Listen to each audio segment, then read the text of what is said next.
چې د ضیافت په وجه باندې د رمضان چې کومه قضا روژه ده هغه کله کله د چا نه ماته شي، د دې څه حکم دی؟ یعنی په رمضان کې یو سړی په سفر باندې روان دی یا بیمار دی، نو د هغه نه روژې پاتې شوي دي. قرآن کریم کې حکم دی چې بالکل په سفر کې سړی روژه خوړی شي د رمضان، او د بیماری په وجه باندې دا اعذار دي نو دا روژه سړی خوړی شي. اوس چې کله رمضان تیر شي او بیا په شوال کې یا په بله میاشت کې قضا راوړي، نو دغه قضا روژې په دوران کې چېرته څوک د چا میلمه شو، نو دا روژه به ماته یو کسر ته به رسوي. د دې په باره کې حدیث دی، رسول الله صلی الله علیه وسلم فرمایي چې اذا دعي احدكم الى طعام فليجب فان كان مفطرا فليأكل وان كان صائما فليصلي. چې کله تاسو ته دعوت میلاو شنو دا دعوت قبول کړئ، د روټۍ دعوت درته درکړل شي دعوت قبول کړئ. نو الته کې پتا باندې تل ضروری دي، در باندې واجب دي. اوس الته چې لاړل نو ته روژې که بوزې، نبی علیہ السلام فرمایي فإن كان مفطرا فليأكل، کدا بوزه د خوراک دی وکي، وإن كان صائما فليصلي بالفرض، کدا روژه وي نو بیا دې ورته دعا وکي. د دې نه معلومه ده شوله چې د ضیافت په وجه باندې د خپل روژه نه ماتي، او ضیافت عذر نه دی که سړی روژه ماتي.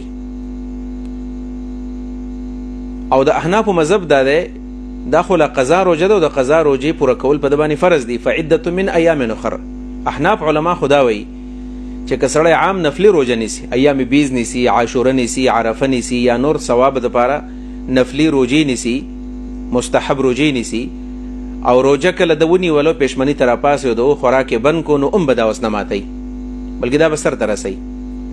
او یو قاعده د احنافو ده چې لازم النفل بالشروع. علامه کسانی رحمه الله په بدایع و ثنای کې دا مسله لیکلې ده چې دا یو قسم فعلی نظر وګرځي، یو قولی نظر دی یو فعلی نظر دی. دا عملی نظر شو چې کله یو سړی یو عمل شروع کو. قرآن کریم کې په سورت محمد صلی الله علیه وسلم کې الله فرمایي لا تبطلوا اعمالکم، خپل اعمال مه بربادوئ.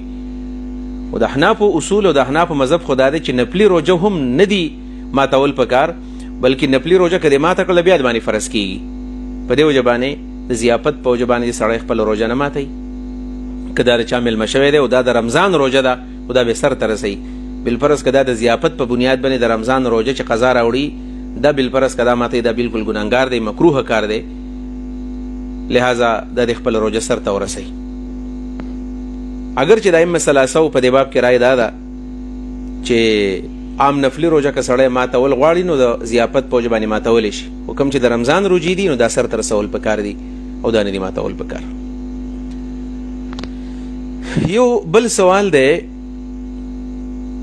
چې ملګری وایي چې د موبایل نه تلاوت کول شرعي څه حیثیت لري، او د دې سره ریلیټډ بل چم سوال کړی دی چې د موبایل اپلیکیشن نه سړی تلاوت کړي. نو دا یو شی د موبایل ایپ میں تلاوت کرنا جائز ہے یا نہیں؟